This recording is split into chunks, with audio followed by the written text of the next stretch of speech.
Good morning everyone. हमारे channel career haven institute पर आपका स्वागत है। चलिए आज के सेशन की शुरुआत करते हैं। आज के सेशन का पहला प्रश्न है, प्रकाश के परावर्तन के कितने नियम हैं? इसके ऑप्शंस है A1, B2, C3, D4। इसका सही उत्तर है B2। चलिए इसका विश्लेषण देख लेते हैं। प्रकाश एक प्रकार का साधन है जिसकी सहायता से हमारी आँखों को कोई वस्तु दिखाई पड़ती है। प्रकाश का परावर्तन किसी सर्वत्र माध्यम से चलती हुई प्रकाश की किरणें जब किसी दूसरे माध्यम की सतह से टकराती है तो प्रकाश का कुछ भाग पहले माध्यम में लौट जाती है। यह क्रिया प्रकाश का परावर्तन कहलाता है। प्रकाश के परावर्तन अर्थात रिफ्लेक्शन ऑफ लाइट के दो नियम हैं। एक, आपतित किरण, परावर्तित किरण और आपतन बिंदु पर डाला गया अभिलंब तीनों एक ही समतल में होते हैं। दो, आपतन कोण अर्थात एंगल ऑफ इंसिडेंस और परावर्तन कोण अर्थात एंगल ऑफ रिफ्लेक्शन बराबर होते हैं। इस तरह से इस क्वेश्चन का सही आंसर है ऑप्शन बी 2। अगला क्वेश्चन देखते हैं। प्रकाश का वेग सबसे अधिक होता है ए कांच में, बी मिट्टी में, सी वायु में, डी शून्य या निर्वात में। इसका सही उत्तर है डी शून्य या निर्वात में। प्रकाश की अधिकतम गति निर्वात अर्थात शून्य माध्यम में होती है। विशिष्ट सापेक्षता के अनुसार प्रकाश की गति वह अधिकतम गति है जिसमें ब्रह्मांड में विद्यमान सभी पदार्थ और सूचनाएं आसानी से गति कर सकते हैं। प्रकाश की गति निर्वात अर्थात वैक्यूम में सर्वाधिक होती है क्योंकि निर्वात में किसी पदार्थ की उपस्थिति न होने के कारण प्रकाश की गति विवर्तित, अपवर्तित या धीमी नहीं होती। संक्षेप में इसका मुख्य कारण निर्वात की पारगम्यता अर्थात परमिएबिलिटी है।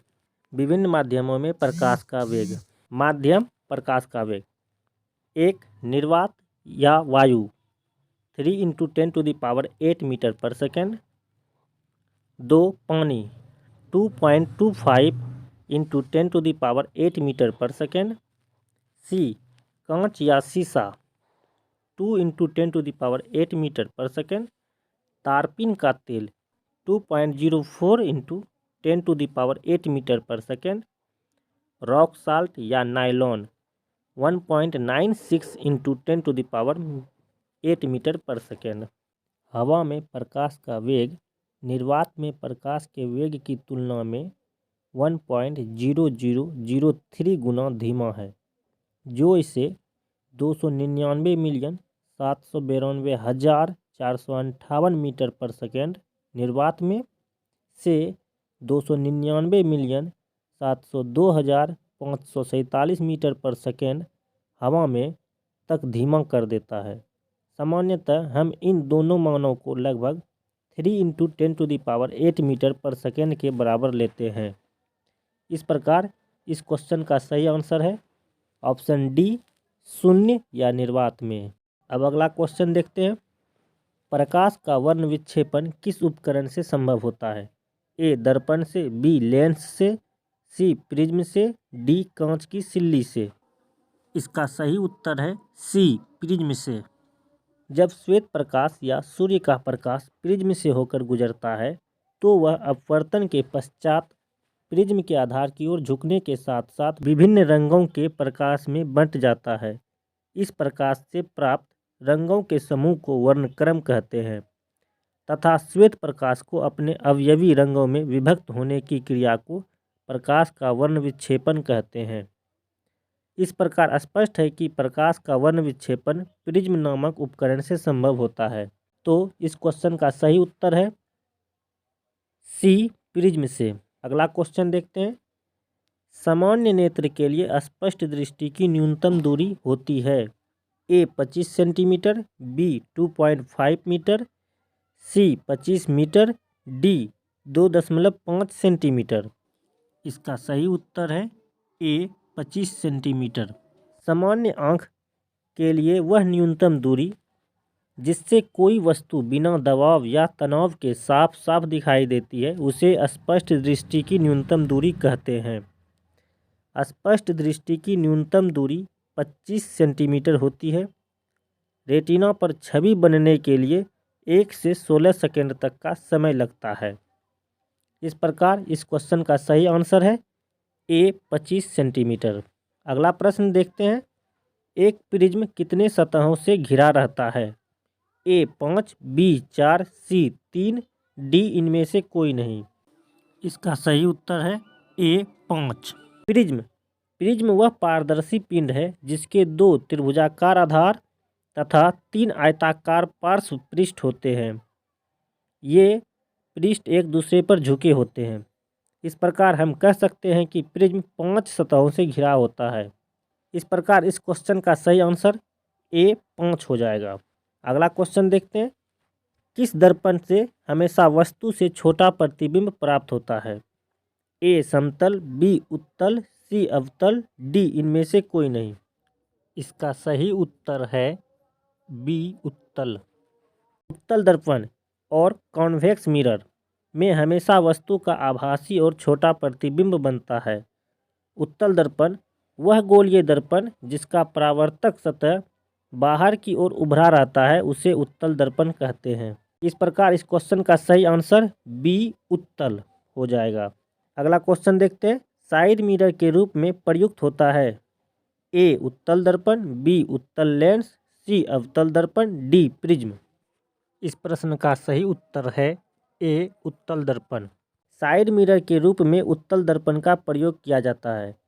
उत्तल दर्पण का उपयोग साइड मिरर के रूप में क्यों किया जाता है? उत्तल दर्पणों का उपयोग सामान्यतः वाहनों के पश्च दृश्य दर्पणों के रूप में करते हैं।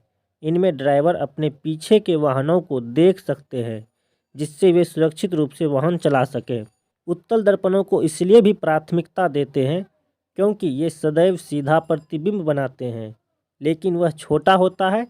इनका दृष्टि क्षेत्र भी बहुत अधिक है क्योंकि ये बाहर की ओर वक्रित होता है। समतल दर्पण की तुलना में उत्तल दर्पण ड्राइवर को अपने पीछे के बहुत बड़े क्षेत्र को देखने में समर्थ बनाते हैं, इसीलिए वे बेहतर है। इस प्रकार इस क्वेश्चन का सही उत्तर हो जाएगा ए उत्तल दर्पण। अगला क्वेश्चन देखते हैं। प्रकाश के अपवर्तन के कितने नियम है? ए 4, बी 3, सी 2, डी 1। इस प्रश्न का सही उत्तर है सी 2। जब कोई प्रकाश की किरण एक समांगी माध्यम से चलकर किसी दूसरे समांगी माध्यम में प्रवेश करती है तो वह अपने मार्ग से विचलित हो जाती है, अर्थात या तो अभिलंब की ओर झुक जाती है या अभिलंब से दूर हट जाती है। इस घटना को प्रकाश का अपवर्तन, रिफ्रैक्शन ऑफ लाइट कहते हैं।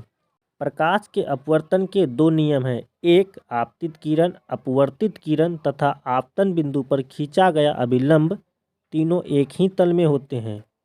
2, किन्हीं 2 माध्यमों और प्रकाश के किसी निश्चित रंग के लिए आपतन कोण की ज्या तथा अपवर्तन कोण की ज्या का अनुपात एक नियतांक होता है जो अपवर्तनांक कहलाता है। इस प्रकार इस क्वेश्चन का सही उत्तर है ऑप्शन सी 2। अगला क्वेश्चन देखते हैं। उत्तल लेंस की क्षमता होती है ए धनात्मक, बी ऋणात्मक, सी 0, डी इनमें से कोई नहीं। इस प्रश्न का सही उत्तर है ए धनात्मक। उत्तल लेंस की क्षमता धनात्मक होती है। जब किसी लेंस पर प्रकाश की किरण आपतित होती है तो अपवर्तन के कारण यह कुछ विस्थापित हो जाती है या मुड़ जाती है। लेंस द्वारा आपतित प्रकाश किरण को मोड़ने की क्षमता को ही लेंस की क्षमता कहते हैं।